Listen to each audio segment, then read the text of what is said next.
So we have seen that a food chain always starts with plant. An ordinary food chain always starts with a producer, and chemical energy, which is produced by plants by capturing sunlight, is transferred in a food chain. This flow of energy in food chain is always unidirectional. Energy is always transferred in this direction. Energy will never come back.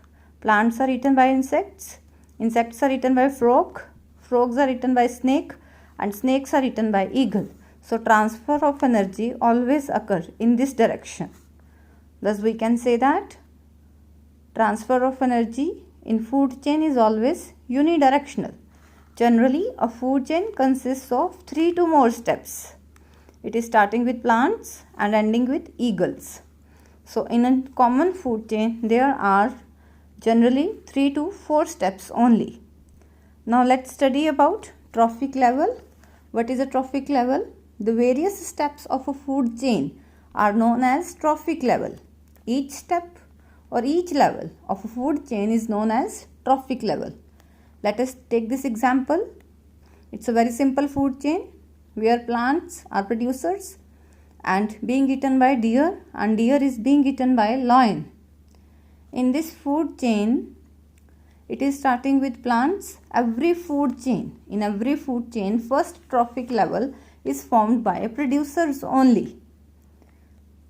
When we take different examples of food chain, we will be able to notice that plants always form first trophic level. So this is first level. This first level is known as first trophic level. Herbivores, deer is a herbivore, that it depends on plants only for its food. So herbivores, they form second trophic level. They are also said to be primary consumers or consumers of first order. Now deer is being eaten by lion. Lion is a carnivore. Carnivores which eat herbivores, they always make the third trophic level. So lion is representing secondary consumer or consumer of second order. So in this way, we can represent a food chain in the form of a pyramid. When we represent food chain in the form of pyramid, we can always see that producers are at the first level. So this is first trophic level.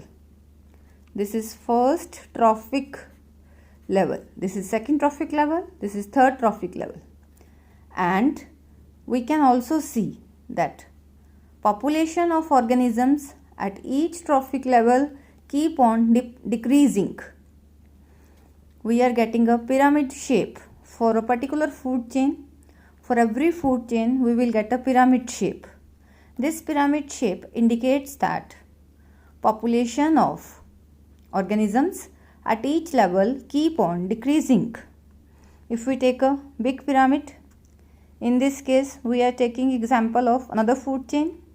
Grass are eaten by insects. Insects are eaten by frogs. Frogs are being eaten by snake, and finally eagle is acting here as a top carnivore. These are the producers. These are herbivores, or they are known as the consumers of first order. They are the carnivores, or they are known as the consumers of second order. They both represent secondary consumer, and it is a top carnivore or large carnivore. We have always noticed that number of plants in a field are more, and the number of insects is relatively less which are feeding on plants. Always producers number is large, and insects which are feeding on producers, they are relatively less in number. And frogs which are eating insects, they are still less in number. If in a field we have many plants, then insects will be less as compared to plants, and frogs will be less as compared to insects. If you have 40 frogs, then snakes will be 5 to 10. And snakes are being eaten by eagle.